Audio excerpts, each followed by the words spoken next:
You're fed up with the 9 to 5. You've been working hard for years and you're just not seeing the results you want. You want to break free from the traditional career but don't know how. Business Breaks is here to help.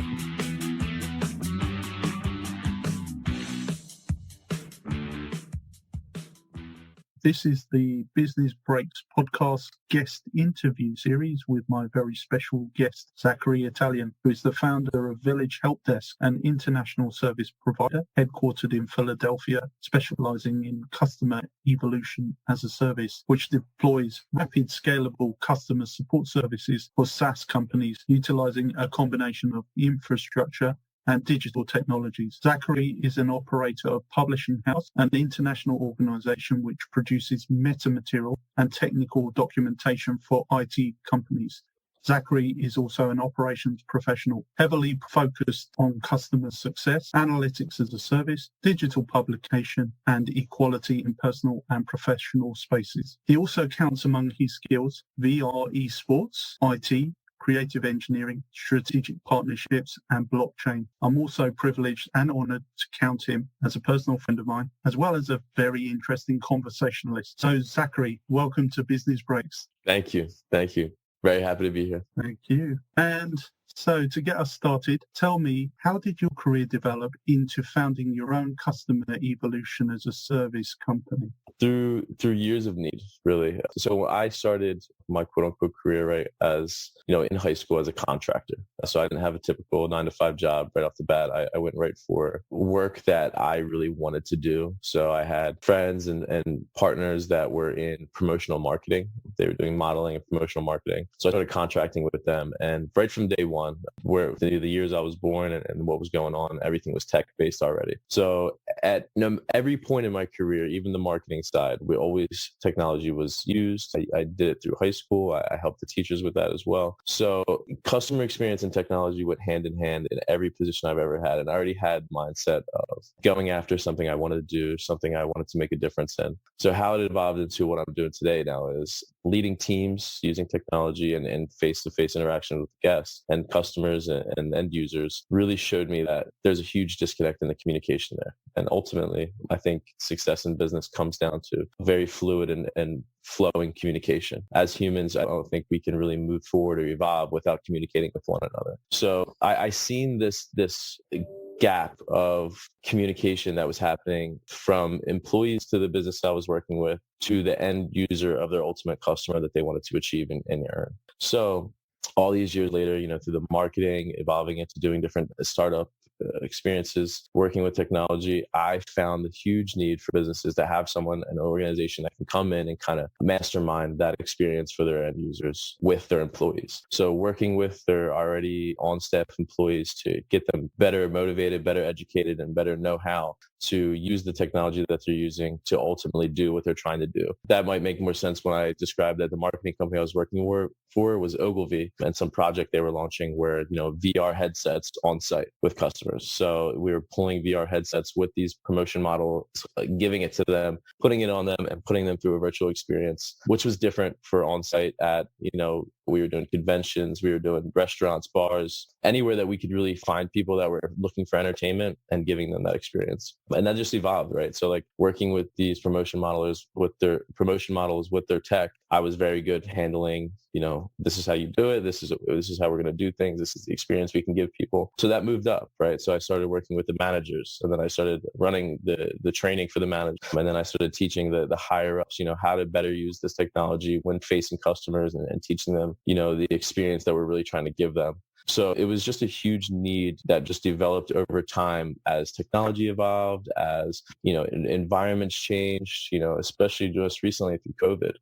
Handling people and creating experiences became a very tech-based thing. Most of it right now, we're virtually meeting. We're very separate as far as where we are in the real world, but we're meeting over tech. And if we were to have an issue here, if something were to fail, if one of us would not know how to use one of these systems, it would create a very difficult gap for us to climb over to get this video finished, right? So, as tech evolved, as I was working with these systems and groups, leading them and teaching them and making sure that they were able to use it in front of the customer successfully, that's ultimately what brought me here today to where, what we do as a service is we do serve IT needs. We are a full IT provider for a lot of our clients, but how we originally first started was basically jumping into an organization, finding where they're at in their interactions with their customers, and helping them evolve that using the technology that they had already been in place, or replacing it and upgrading it into a different experience. That's really interesting, and so many things I can jump on there, but I guess sticking to the idea of there's a lot of change in business, and that obviously creates new needs. So to that end, what do you think are the critical keys to success when leading customer experience transformation for your clients? Agility, absolutely agility. Being able to pivot, being able to fail, I think is really important. So having a strong mindset and being very committed to an end goal, not just a project goal, but like an end goal as an overall picture. So being persistent, being committed, and being honest with everyone you're working with and yourself. Part of Village Helpdesk is my idea is it takes a village. IT takes a village. It takes a village. Anything really takes a village. We need each other. So honesty, commitment, and just the persistence, really, because you have to be able to adapt. You have to be able to. You're dealing with people and technology. There's going to be frustrations. There's going to be hard times. There's going to be things that knock you down and your team down, and you got to be able to lead and show them that there's a bigger picture that we're working towards. Absolutely. And Village, I've always described it as a community, but yeah, Village is a more people-centered way of describing it, I think, and really insightful. So I guess when you are leading a critical project with your team as an external resource, how do you influence the various project team members? Because they could come from both your client as well as your own team, and from various, maybe even like other vendors. So how do you influence the various project team members so that the tasks are completed successfully? And by successfully, that would be, for me as a project manager, on time with the right level of quality. So I found a lot of success in simply being proactive. So asking questions, but being articulate with your questions. You know what I mean? Understand the issues that your team's facing, understand what's going on, because there's more factors than just the complexity of the work. And there's more factors than just maybe, time constraints. Those time constraints might be stresses that undue to your employees or your team or your vendors or anything, might be really impacting ultimately their work. And not to pry too much into, like anyone's personal space, I always try to engage in like some free, comfortable conversation in between things, just so I get to know them as really deep level as people, how they see things, because you never know. Like the complexity might live in an insecurity that maybe they don't know, or they think they don't know, and they're scared to pursue, saying an idea or giving an opinion, and they're working on things that they might know not work in its entirety because that's their specialty. And I need them to be honest with me on that, because there's people on my team that are way smarter than me. I try to keep my company above my own level because that's how I feel like I grow.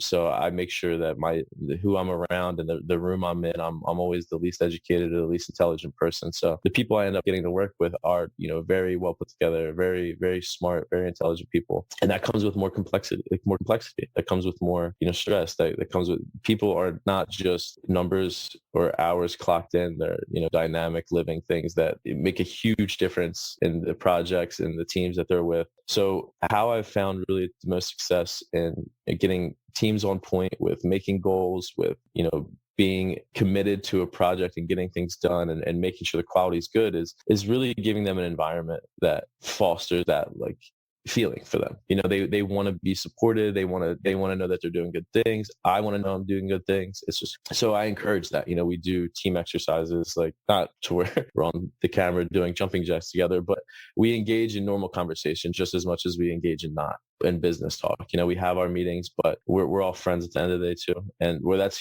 entirely like very, very hard to scale, we've been scaling it really well just through pure community, right? Like the way I look at it is the countries like that we live in, right? United States, not everyone in the United States lives together, but we have a general sense of community.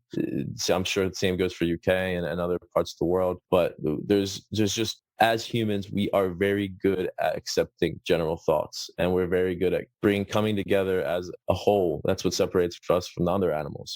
You put 1 million people into a room, there's going to be wars, there's going to be fights, there's going to be arguments, but there's going to be a lot of love there too. And that's a lot different if you put 1 million lions into a room or 1 million monkeys into a room. So I like to emphasize on that human aspect of it. I think the original network is us. And I always say that, we have the internet now, we can communicate over this, but the original network is people. before all this, when you heard about someone, you heard it from someone else. If you knew about something, you knew it from someone else. So I like to play on that original neural network that we can build as humans, and really just be people for our team. Come to us if you have issues. Don't feel scared. Don't open door policy has really made a big difference. It's very interesting. I mean, there's people who connect on an individual basis, like you associate with people who are very similar to yourself, but then on a fundamental level, we're all very much the same, I think, at a human level. So yeah, it's very interesting when you bring when you bring that human dynamic to what can be a very technical discussion. It's I think it's a game changer. So yeah, we get lost in technicals, I think, a lot. We have mathematical thinkers, we have those people, but we have art too, right? We have a complexity of humans that needs that expression. When you get lost in the technicals, I think it's easy to get caught up in I think as a whole worldwide, right, we're moving away from those kind of things. Like KPIs used to be, they're still huge, right? But a lot of people look at KPIs too as like a metric that is hard to put on someone, or, it's hard to, you can't put a KPI to everything. There's aspects of work and parts of just human dynamics that you can't really pinpoint a number to. It's just can you put a mathematical equation to, love or friendship? Can you put a mathematical equation to, the feelings that you get in certain environments or atmospheres? I'm sure you could eventually, but it's a lot easier just to kind of trust the neural network of humans and play with one another and get along. And it doesn't always work like that, right? You have to enforce certain things, but I think the open door policy encourages the differences to come out in a way that it's respected, because ultimately we need people with differences. We need people that have, contrasting views, that have contrasting agreement or considerations and things, because that's how growth happens. You take, if you were always right, you would be miserable, and I would be miserable. Ultimately, I don't care what anyone says. You have to go through failures. You have to bump heads, and you have to learn to see other people's perspectives. And the open door policy, the people that really do disagree on a lot of things, they come to an equilibrium of, and you said it kind of earlier, and I like to say it this way, is the one thing we all do have in common is that we're all different. Absolutely. And, thank you for that. That really brought to mind an expression: not everything that counts can be counted, and not everything that can be counted counts. So, yeah, totally. And in terms of that connection, how do you achieve trusted advisor status with your clients? Showing up. I show up. They call me. I pick up. They need something. We're there. That's really how we achieve. So we talked about this earlier. I kind of laughed because in an interview, I think it was with Jeff Bezos, that's something that he said too. He said, they said, how did you, because they do work for the Department of Justice. Everyone, Department of Defense, they hold financial records for a lot of institutions around the world. And it takes a lot of trust, especially if you understand what that really means. It takes a lot of trust. And something that he had said was, every time he said he was going to do something, or him and his team were going to do something, they did it. And that gave me the chills, right? That was powerful, because how many people throughout life do we experience that just stop showing up, or that aren't there when, something's needed? And in business too, and in life in general, a lot of respect goes to the ones that do show up, because they're the ones there to get it. They're the ones there to be trusted. They did show up. They're doing the thing that needs to be done. So when I work with my clients, and we work very close together, and a lot of my clients are, at this point, personal friends, I would consider. And, there's in the breadth of it, in the growth of it, there's ones that are not, it's just impossible to be that close with everyone, but they still trust me, because when they say they need something and I tell them that me and my team can do it, we do it. Awesome answer. And yeah, it's simple. It's being consistent. It's being there. It's having integrity, and, just basically, if you say you're going to do it, you do it. And that's the basis of trust. Honesty. Yeah, brilliant. Honesty is a funny thing to play with, man. You have to be true about it. It has to be something that's you're passionate about, because, I've met really great people that ultimately just fell down because they made promises that they were never going to keep or couldn't keep. They overextended themselves, and they were never honest about it. And, it's not always a malicious thing. Like, honesty is not always, dishonesty is not always a malicious thing. It could be, nervousness. It could be the fact that someone's just really, really scared to fail. Maybe they can't fail. Maybe they're everything that they position themselves, their income and everything like that, they really rely on this to keep their life where they need it to be and where they want it to be. So there's so many different complexity that goes into ultimately why someone would just maybe not be completely honest, but it's hard because it's hard to admit yourself a lot of things, but honesty is key. Well, there's also the psychological safety and whether you feel comfortable pushing back on someone who may be a forceful personality as well. Right, So you yeah. end up overcommitting, even if it's, or there's always a trick where you can say, I just want an estimate, but I want it like by next week. And even though they know it's like 4 weeks worth of work, they say, okay, we'll do our best. And then there's this, it's also a cultural thing sometimes. Some people can't say no, but they're trying to say no, albeit indirectly. And then that's interpreted as a yes. Yeah. And that always, that can fall down. And then there's also this, one of the challenges I get with transformation is passive acceptance is worse than active resistance, because that passive acceptance is that assumption that people are going to do what they say they're going to do, and then it doesn't happen because it wasn't a priority, because they weren't really bought into it, and then you end up having a setback, and that can be quite painful, at least disappointing. But yeah, absolutely. Yeah. And then kind of we hear growth mindset mentioned a lot. And what does that mean to you? And why is it so powerful? Growth mindset is incredibly powerful, but because of the word mindset, I think your mindset really determines everything. You will not be able to achieve what you want to achieve if you don't create a mindset that wants to achieve that. You have to be committed. Going back to honesty, you have to be honest with yourself. And it's hard because, ultimately when we're born and growing up, what's a question that a lot of people ask is like, what do you want to be? What do you want to do? I mean, it's hard. Like today, right? Even today, I don't really know what I want to do. I know what I'm doing, but I don't know, because there's new experiences, things change, we evolve, things are supposed to change. A growth mindset is, to me, that is being able to change, is understanding that there is change, that evolution is still a thing, that we still go through it every day. It never stopped. It never slowed down.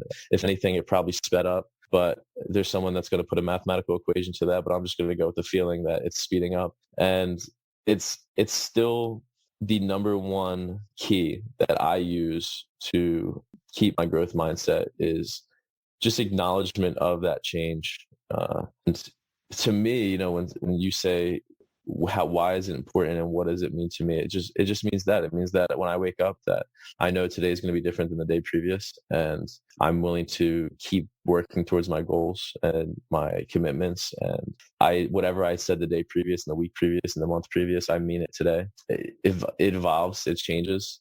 And that's something you have to agree with or disagree with. You have to make that decision when it comes. But ultimately, a growth mindset is one that doesn't stay stagnant. A growth mindset is a mind that constantly looks to improve, that constantly looks to learn, that constantly looks to change. And that's what led me here today. If I would have stayed in my path or not taken risk or just refused that change, because none of like going on your own, starting to, try to build the respect as an organization in the beginning without, I didn't have the traditional, I didn't leave a president position of a large corporation. I didn't have a lot of corporate networking already established when I started my business. I had a lot of startup work. I had a lot of, the small medium businesses in our local area and our general region. I had a lot of things that I had to work on too. I had to build all that. And I don't think any of it would have been possible if I woke up and my mindset was to stay the same.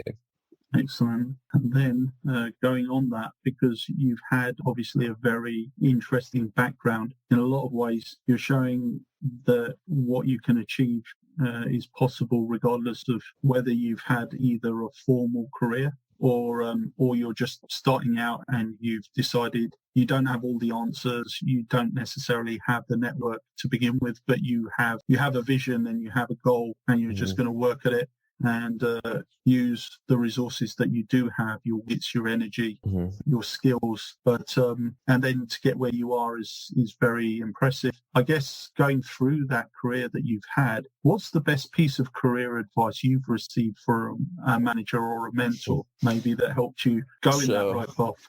This is a good one. I like this because it's actually neither. He was not a mentor. He was not a coworker, a peer, anything like that. He was actually just someone that I seen all the time. He was a perfect stranger, and we seen each other at the gym. actually, of all places. And so when I was like earlier in my career, I did a lot of different things. I always filled my clock. I worked, 2, 3 jobs, contracts, whatever I was doing to kind of build the revenue up. And I spent a lot of time in fitness and exercise. So, I was personal training. And that for me, that was how I brought in money while I was working out, because I worked out with a lot of my clients. And I brought that into, I had the marketing experience and the IT experience. So I went to sales for supplement companies, and I was traveling a lot and working a lot with these kind of guys and gals. And I was in the gym, and this guy, he was loud. He just yelled, and he was big guy. He was cool, but I only knew him from the gym. I didn't really know who he was. I don't even think I don't remember his name. I didn't know his name.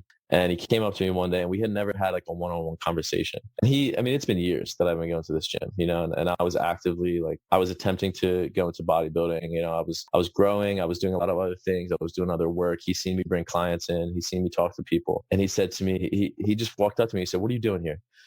I've been going here for years, literally years. And he said, "What are you doing here?" He sees me almost every day here. And I was like, I'm working out, what are you doing here? And he said, "No, I mean, like, what are you doing here?" And I was like, I was very perplexed at this point. He kept asking me, "What are you doing here?" I was very confused. And he said, you're eating around a bunch of animals that aren't up to your lion, right? Like you're coming to a gym where you have surpassed a lot of your peers and you have surpassed a lot of people. You've achieved more things. You're bringing in clients. You're doing more than what you used to be doing. Why are you still at this gym? And it still didn't really make sense to me at first. And I started thinking about it. He kept going. He said, "If you stay around here," he said, "look at these guys, look at these girls." He said, "Can you grow yourself?" He said, "You're helping them at this point." He said, you're giving a lot of your time, you're training them, you're coming in here and you're helping them." He said, "But you're not working on you anymore." He said, you're more so just a top dog in your environment, a top line in your environment. And that is going to hold you there forever until you go into somewhere that's a little bit more uncomfortable, somewhere that's, he said it way more eloquently than I did, but he said, "You need to be somewhere basically where you're eating with the lions. You're the top dog here, but you need to go eat with lions. You need to put yourself in an uncomfortable position." And he started giving me other gyms, right? He said, "Go here, try this place, go this place, go to this place." And I started going to these places, and they were a lot different. They were a lot more hardcore. They were a lot of different. And his mindset was in fitness, right? And that's where I was working. But that kind of point stuck with me for a long time, because community is very important. It does take a village, but there's a lot of people out there, and a lot of people are working toward all different things. You ultimately will limit yourself if you don't put yourself in uncomfortable positions, because at some point change is inevitable, evolution is inevitable. You will grow. I don't care what anyone says, we all progress. It just depends which way we progress, which peak are we progressing towards. And for me, every time I started to feel really comfortable, every time I started to feel like something was going right, I reminded me of that conversation, and I immediately got worried. I knew that I had to start feeling uncomfortable in what I was doing for work, or what I was doing to bring in revenue, or what I was doing to grow as a person, because as soon as I started to feel comfortable, I knew that I was going to either get too comfortable and stay put, or start to move backwards, because the world never stops spinning. So for me, that was probably the best advice, was to keep evolving in your environments. As you grow, as you progress, learn to acknowledge it, learn to appreciate yourself, learn to give yourself credit, and learn to, know when an environment or a position or a situation doesn't serve you anymore. And when you need to bring that to another level, when you need to up your game, quote unquote, because we do ultimately limit ourselves. And if we start to feel comfortable, we get really comfortable. And that's something that I've seen in a lot of people. It's something that I find in myself sometimes. It's something that it's actively and I proactively think about, so I can compete with it, because I know that ultimately it feels good to feel safe. It feels good to be comfortable, but it doesn't create growth. And for me, putting myself in positions where I might not know everything, like I said, not always the smartest person in the room, the determination to achieve it, to learn more, to grow from the people I'm around, ask questions, not be scared. And that really helped me, is, embracing the fear, rather. Yeah, it can be intimidating being with people who are probably not your usual group. And also kind of that's the first time I've heard that answer actually in a conversation. So that's really interesting. It also reminds me of an expression someone said that we become the average of the 4 people we hang out with the most. So you imagine if you're hanging out with people who lower your average, and I didn't like that because obviously but then I guess you have to be strategic about what you're doing and who you associate with, not to just dismiss friends or establish relationships, because on one level we all grow together, but at the same time, you're also looking to find people who will challenge you, who will stretch you, who will take you beyond what you think you're capable of. And it might sound harsh at times, but I mean, there is people out there that just don't, like, they just don't have they don't want to keep pushing. They want to have an easy way out. They don't have the growth mindset. They don't have that growth mindset. I think it's achievable by everybody, but there's over 7 billion people in the world. We only have so much time as we are in this life. We only have so much, ability. We can only connect with so many people. We can only impact so many people. And that's why too, like, it's funny, like the influencers of our generation, like the mass they bring. I was just actually writing a paper on Mr. Beast. I don't know if you're familiar with Mr. Beast, but he created this, this media empire from just absurdities, and like brilliant, absolutely brilliant. He can take his brand and make it a huge difference in a lot of people's lives, create businesses and things like that. But ultimately, the people that he can actually intimately connect with, like, and make it a profound difference in their lives, is limited, just like all of us. Like, I can't sit and meet with everybody for this amount of time, like I'm doing with you, right, Dante? And I can't physically put all those hours into everybody that I meet, because then it would pull away from my family. It would pull away from a lot of things that, that are just as important to me. Like, I think everyone is important, but you can only devote so much as one person. And I think that's why it's like, I look at it as, if I can talk with you, Dante, if me and you have a really good friendship, you have a whole group of people that you impact. And that's how ultimately, and I do too, right? So you have impact on me, and my group like knows about you and our friendship, and that impacts them. So we impact different communities and cultures together, but as a one-on-one, it's just impossible. It's impossible to really sit down and give everyone that time. So you have to know what, serves you and what you serve. So you can't pour from an empty glass. If you're staying stagnant and you are putting all your time and effort into someone that doesn't care, or someone that isn't willing, and you're convinced that they can change, that will hold you back. I mean, it's a brutal part. It makes me sound like an asshole kind of, but part of my language. But it really is true that there are people in this world that just don't want to keep moving forward. I agree. And it's amazing people possibly waste their time on low value tasks more so than they need to do, because you have to be strategic with your time. You can always earn more money, but you can't buy time. You can't buy time. Especially, you've only got a limited number of years on this planet. Yeah. It's the most valuable asset we have is time. It's the only thing that actually has value is time. It's the thing we have the most of. I don't know anybody that has more time than as long as their life. Like you eventually will run out of it. It's the only value that we've ever really traded with one another. I mean, monetary gains, the currency that we invented comes and goes. Not even everyone accepts it, right? Like, I can't go to China and use a US dollar. I can't go to US and use a yen. Currency is something that is cultural, it's perspective. Time is universal. Time is a true value. It's a true asset. And it's something that it's actually something that people are working, right? Like, if you look at Jeff Bezos and what he puts money into, I mean, he's trying to de-age. He's trying to earn time. And we're actually achieving it. I mean, if you look at Barbara Streisand, for example, she's 81 years old. She does not look 81 years old. There's people that are achieving higher levels of, okay, I can live to be 105. I can live to be 100 and something. I think someone just passed away in Puerto Rico that was like 111. You know what I mean?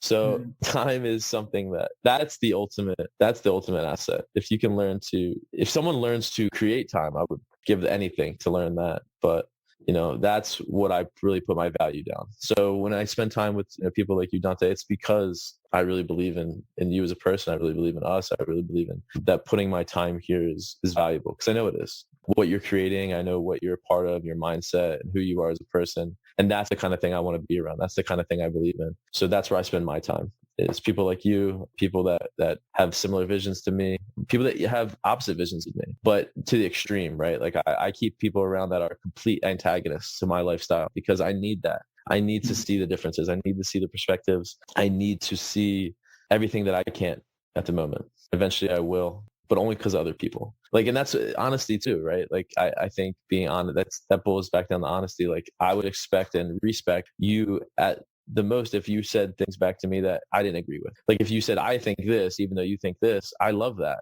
I need to know that. How else can I grow? Because it might be the first time I've ever heard that perspective. It might be the 10th time. It might be anything, but it's going to have an impact on me because I choose to spend my time with you, and you chose to give me an honest feedback. And I'll do my best to continue that. Yeah, you've been an asset to me, Dante. You really are brilliant. You have a lot of great ideas. I think the stuff you've worked on is immense. You're doing huge things. So I try to stay around leaders, and that's how I see you. I admire you too. The feeling's more than mutual, my friend. And in terms of time, I mean, I link it to productivity. So just from your perspective, what productivity tool or technique has unexpectedly proven to be the most invaluable for you? This is a little different, but meditation. So I think the grounding and realizing how much. So granted, we don't have all the time in the world, and it is a limited resource, but we do have a lot more of it than we realize. I think meditation really helped me figure out that exact fact, is that we don't have anything more than time. There's nothing we have more of than time. It's the only thing ultimately that we all do have naturally. And meditation grounded me to a point of, sitting down and feeling the kind of feelings that you're supposed to engage in when you're meditating, the almost still time that you feel. Like, things around you just kind of freeze. You really get to paint a better picture of how you're thinking, how you're feeling, what's going on. And I always, in comparison, if that doesn't make sense to somebody listening, think of a sense of when you're anxious or when you're rushing or when like your heart's racing and you're fluttering. It feels like you have no time at all. It feels like, panic. It feels like the world's crashing in. You need to get something done. You're anxious. You're shaking. Even some people. Meditation for me kind of helps me bring that peace into those moments. So when things do feel hectic, when things feel crazy, because it's normal. My heart races in meeting. My fingers start to sweat. I get chills in the back of my neck. My stomach drops sometimes. But when I practice every day and sit down and really like self-center and understand my feelings and thoughts and why it's happening, freeze time for a little bit, I carry that over with me in my meetings. I carry that over and it kind of subsides my stomach. It calms the tickles on my neck, and it makes the sweat kind of dry up a little bit more when I realize that, we're all just going through this. We're all just spending time figuring things out. We're all just trying to understand ourselves a little bit better. We're all trying to communicate a little bit better. And even though it's a little untraditional, I would say, to maybe someone saying Asana really helps me with time management. Kanban boards really helps me with time management. For me, I think just the grounding of meditation really helps me with time management because it prevents a lot of anxiety for me. And anxiety is the biggest time killer in my world. It's also a health issue as well. I mean, we talk about mental health. If you're having sleepless nights because you can't self-regulate your emotional state, and that impacts your physical state, then it's always gonna have a knock-on effect as you go throughout your weeks and months and possibly even your years. So I think, high pressure situations, they create diamonds. So I think that, but you have to be able to make sure that it doesn't break you completely. Correct. It will stress you out, but you have to find ways to deal with that stress. Yeah. And I think, meditation is amazing. It gives you the practice of being able to disassociate yourself from the situation at hand in a necessary way, because you can be in the moment without being too emotionally involved in a sense. And if you can detach yourself, you can maybe view the situation in a more holistic context than rather thinking self. We all get into that amygdala hijack where we're in fight or flight, and then you can't think. You're just reacting, right? You're winging it, and that's not always a good thing. So being able to keep you calm, especially in those pressure situations, is critical. So yeah. And thanks for bringing up meditation as well, because it's not one I've heard either in a while. So, I mean, coming back to time, besides meditation, what else do you do in your spare time? I'm a big reader. I think reading is one of the last true ways that we can transfer data, personally. We transfer data all day on the internet, but it has a lot less of an impact when you're reading someone's words, in my opinion. So reading articles, reading books written by people, I'm a paper guy. I'm a a paperback, hardback kind of guy. And so I'm holding a book right now that I really, really love, and it's called Lateral Thinking by Edward de Bono. He's, there's actually movies about him. There's one, he remade one with Kevin Hart as well. But he's just a thinker. Lateral thinking is his idea of we think in the terms of how he describes it as up or down, but lateral thinking is side to side. So sometimes in the book he describes it as digging straight down or straight, like we're digging a hole straight down. We're trying to get deeper and deeper and deeper. But sometimes there's a huge benefit of digging a hole next to that hole and starting over. And that is a very blunt way to put his idea of lateral thinking. So he describes that, he goes into depth about, different ways to think about things. This is a practice or a mindset you can put yourself into, maybe think differently about that issue that you're going through and achieve a goal that you're trying to achieve. So besides reading and doing things like that, I went on a tangent because I really like this book. But, exercise, friends and family, I try to do normal things. I try to spend my time, going to events, absorbing art, absorbing music, absorbing what it is to be human, what it is to be a person walking around the world, just have fun. I don't think not everything has to be serious. I have a very business outlook on everything, including life, but I think fun is wrapped up into that. So when I'm not, and admittedly, I'm not often not working on some kind of a piece of, technical paperwork or contracts with some of my partners and things like that. When I am not, I like to do a concert, comedy shows. We were just at a festival yesterday that's it's a local town that they put together a fair, and it's like a little carnival. I mean, admittedly, I was there to meet someone, but we still got to experience it and have fun. We went to a Kevin Hart comedy show not that long ago. So we just got to keep it entertaining and interesting. You spend time with doing things for nothing. You can't always, sometimes you just have to let go to the beach and read a book, go lay down and absorb the sun. Yeah, totally. I mean, you have to be a well-balanced human being, right? It's not all about the work, it's all about the hustle. Yeah. Despite what people think. That is part of the hustle, I think. Yeah. I think it's part of the hustle. I think it's effort to go out and take care of yourself. It's effort to go and enjoy those things. There's people out there, Dante, that I've met that you can take them to any event, any kind of show, anything that's what I would have a great time at or what someone else would have a great time at, and they'd just be utterly miserable. It's work. It's everything. Life ultimately boils down to you working at it. But if you don't ever do it, if you don't ever go to a concert, if you don't ever go enjoy a festival, if you don't ever go and enjoy something, you're not going to know how to. So, no. Thank you. Oh, God, I could talk to you for hours. I'm down to my last question, and you've already partially answered it in terms of Edward de Bono's lateral thinking and Edward de Bono's six thinking hats, critical thinking. He's been someone who I've admired for a while, so thanks for that. What 3 books would you recommend to your listeners and why? So Lateral Thinking by Edward de Bono, Creativity Step by Step, absolutely is a must. I think creativity, you need that in your life, right? I don't care if you are a CPA doing someone's finances and you need to be pinpoint on every decimal. You still need to be creative. You still have to. It's just so important. I'm actually in front of some of my books, so I'm going to pull one out. So this one really had a huge impact on me. Dale Carnegie actually is how you say it, Dale Carnegie, How to Win Friends and Influence People.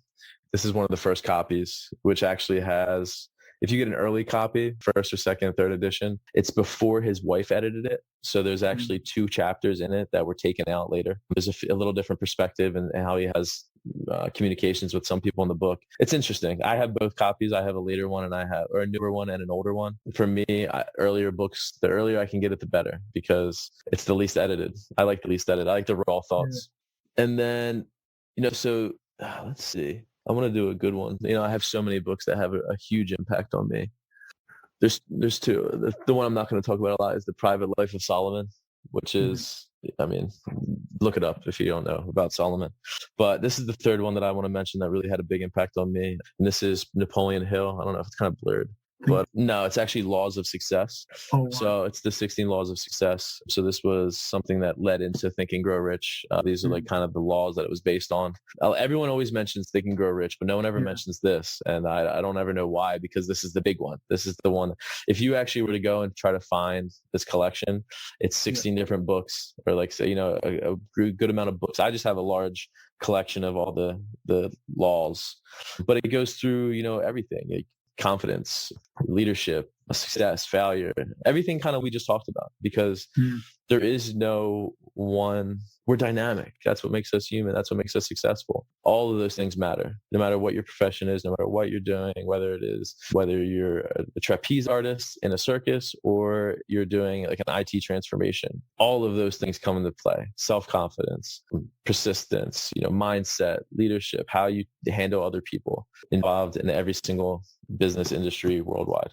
So the three I'm going to choose are Lateral Thinking by Edward de Bono, How to Win Friends and Influence People by Dale Carnegie, and The Laws of Success by Napoleon Hill. Thank you very much, Zach. So thank you, everyone, for listening into this podcast. This is your host, Dante interviewing Zachary Italian, and I will have Zachary's contact details in the show notes. Zachary, it's been a pleasure.